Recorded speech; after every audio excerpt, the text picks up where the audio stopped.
زیارت عراق پارٹ 14 طفلان مسلم یعنی اولاد مسلم بن عقیل بن ابی طالب علیہ السلام۔ ان کا روضہ عراق کے ایک شہر مسیب میں ہے۔ یہ کربلا سے لگ بھگ 40 کلومیٹر دور ہے۔ مسلم بن عقیل ابن ابی طالب علیہ السلام یہ امام حسین کے چچا زاد بھائی تھے اور ان کی زوجہ بی بی رقیہ مولا علی اور بی بی ام البنین کی بیٹی تھیں، یعنی حضرت عباس کی بہن تھیں،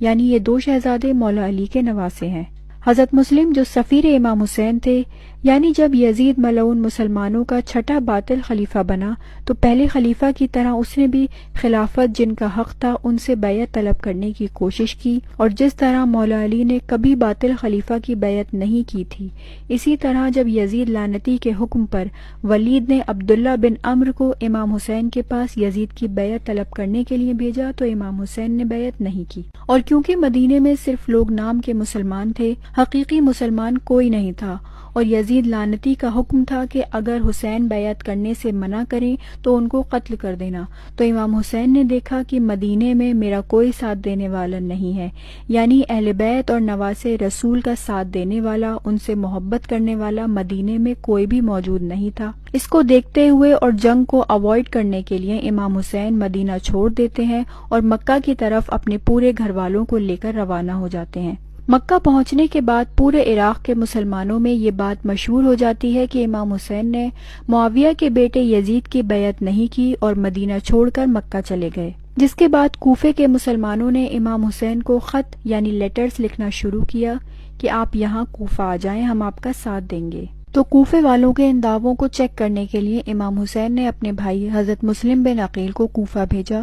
کہ کوفہ جاؤ اور دیکھو کہ کوفے کے حالات کیسے ہیں۔ تب حضرت مسلم اپنے ساتھ اپنے ان دو بیٹوں محمد اور ابراہیم، جن کی عمر 8 اور 11 سال بتائی جاتی ہے، ان کو لے کر کوفہ آئے، اور کوفہ آنے کے بعد کچھ روایات میں ہے کہ 40,000 لوگوں سے امام حسین کی بیعت لی۔ جب یہ بات یزید کو پتہ چلی تو یزید نے عبید اللہ ابن زیاد کو بصرہ اور کوفہ کا گورنر بنا کر بھیجا اور حالات کو اپنے کنٹرول میں کرنے کے لیے کہا اور مسلم کو قتل کرنے کا آرڈر دے دیا،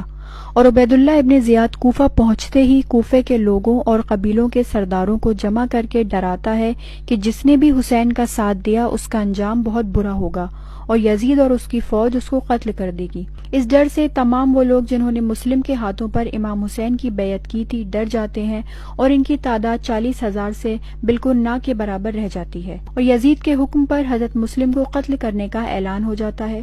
اور ایک دن حضرت مسلم ایک مسجد میں نماز پڑھا رہے ہوتے ہیں، جہاں ان کے پیچھے کچھ روایات میں ملتا ہے کہ کم سے کم 16,000 لوگ نماز پڑھ رہے تھے، لیکن اس حکم کی وجہ سے نماز ختم ہونے تک ایک بھی انسان مسلم کے پیچھے جماعت میں باقی نہیں رہتا، اور ایک بھگدڑ جیسا ماحول ہو جاتا ہے، بالکل جیسا کرفیو کے ٹائم ہوتا ہے۔ لوگوں نے اپنے گھروں کے دروازے تک بند کر لیے، اور اسی سب بھگدڑ میں حضرت مسلم کے یہ دو معصوم بچے اپنے بابا سے الگ ہو جاتے ہیں، یعنی بچھڑ جاتے ہیں، اور پھر یہ اہل بیت کے دو شہزادے کوفے کی گلیوں میں ایسے ہی در بدر پھرتے رہے، اور جب رات ہوئی اور ان کو سونے کے لیے نہ کوئی جگہ نہ کوئی گھر ملا تو ان کو ڈر لگنے لگا۔ پھر ان دونوں کو ایک کنواں نظر آیا جس کے پاس ایک پیڑ تھا، تو یہ دونوں معصوم بچے اس پیڑ پر چڑھ گئے اور پوری رات اسی پیڑ پر گزار دی۔ پھر جب صبح ہوئی تو ایک عورت کنویں سے پانی بھرنے آئی، تو اس نے پانی کے ریفلیکشن میں دیکھا کہ دو بہت خوبصورت بچے پیڑ پر بیٹھے ہیں۔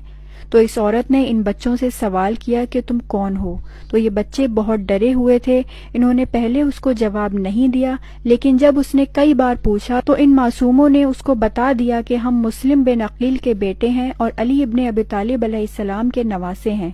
لیکن یہ عورت ایک محب اہل بیت تھی، یعنی شیعہ تھی، اور کوفے کے حالات شیعوں کے لیے بہت خطرناک ہو گئے تھے کیونکہ تقیہ کا دور شروع ہو گیا تھا۔ تو یہ عورت ان معصوموں کو فوراً اپنے گھر لے کر چلی جاتی ہے، لیکن اس عورت کا شوہر بہت بڑا دشمنان اہل بیت تھا جس کا نام حارث تھا۔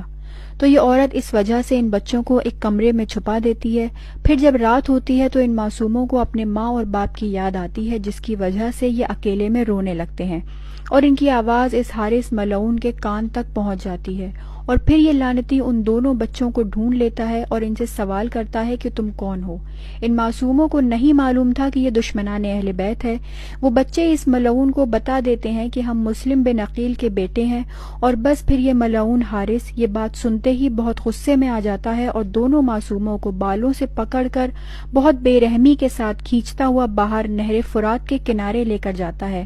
اور کہتا ہے کہ تم دونوں کو میں پورے دن ڈھونڈتا رہا اور تم میرے ہی گھر میں چھپے ہوئے تھے۔ تم لوگوں کے اوپر تو عبید اللہ ابن زیاد نے انعام رکھا ہے۔ پھر یہ حارث ملعون اپنے غلام کو حکم دیتا ہے کہ ان دونوں کو قتل کر دو۔ تو غلام کہتا ہے کہ آقا، میں نے اپنی زندگی میں اتنے خوبصورت بچے نہیں دیکھے، میں ان معصوموں کو نہیں مار سکتا۔ پھر حارث اپنے بیٹے کو حکم دیتا ہے کہ ان کو قتل کر دے۔ وہ بیٹا بھی یہی کہہ کر منع کر دیتا ہے۔ پھر یہ حارث ملعون خود تلوار نکالتا ہے اور ان معصوموں سے پوچھتا ہے کہ بتاؤ پہلے کس کو قتل کروں؟ تو حضرت ابراہیم کہتے ہیں کہ بڑا بھائی باپ کی طرح ہوتا ہے، اسی لیے پہلے مجھے شہید کر دو، میرے بھائی کو نہیں۔ تو چھوٹا بھائی کہتا ہے کہ نہیں، پہلے مجھے قتل کرو، چھوٹا بھائی بیٹے کی جگہ ہوتا ہے، میں اپنے بڑے بھائی کو قتل ہوتا ہوا نہیں دیکھ سکتا۔ یہ سنتے ہی یہ ملعون اس طرح سے تلوار چلاتا ہے کہ ایک ہی ضرب میں دونوں کے سروں کو جسم سے الگ کر دیتا ہے۔ پھر ان شہزادوں کے سروں کو ایک کپڑے میں باندھ لیتا ہے اور ان کے جسم کو دریا میں پھینک دیتا ہے،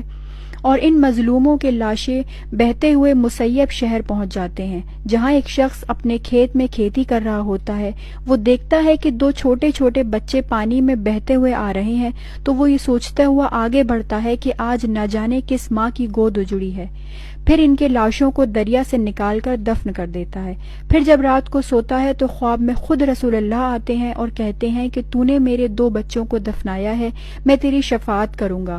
اور وہیں دوسری طرف وہ حارث ملعون انعام کے لالچ میں ان شہزادوں کے سروں کو لے کر عبید اللہ لعنتی کے دربار پہنچتا ہے اور سروں کو عبید اللہ کو دے کر کہتا ہے کہ مجھے انعام چاہیے۔ تو عبید اللہ پوچھتا ہے کہ یہ کس کے سر ہیں؟ تو حارث ملعون کہتا ہے یہ مسلم بن عقیل کے بچوں کے سر ہیں،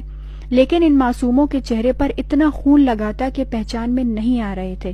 تو عبید اللہ کہتا ہے کہ ان کے چہروں پر پانی ڈالو، میں ان کا چہرہ دیکھنا چاہتا ہوں۔ تو جب کٹے ہوئے سروں پر پانی ڈالا گیا تو خون کے ساتھ ساتھ معصوم بچوں کے بال بھی نکلنے لگے۔ تو عبید اللہ اس ملعون حارث سے سوال کرتا ہے کہ ان کے بال کیوں نکل رہے ہیں؟ تو حارث لعنتی کہتا ہے کہ میں نے ان کے بالوں سے پکڑ کر کھینچا تھا، اسی لیے ان کے بال نکل رہے ہیں۔ اور جب ان شہزادوں کا چہرہ دھلا تو ان کی خوبصورتی دیکھ کر عبید اللہ جیسا لعنتی اپنے تخت سے کھڑا ہو گیا اور کہتا ہے کہ میں نے اپنی زندگی میں اتنے خوبصورت بچے نہیں دیکھے۔ اس کے بعد عبید اللہ اپنی فوج سے کہتا ہے کہ اس حارث کو لے جاؤ اور اس کو بھی قتل کر دو، اس کو کوئی انعام نہیں ملے گا۔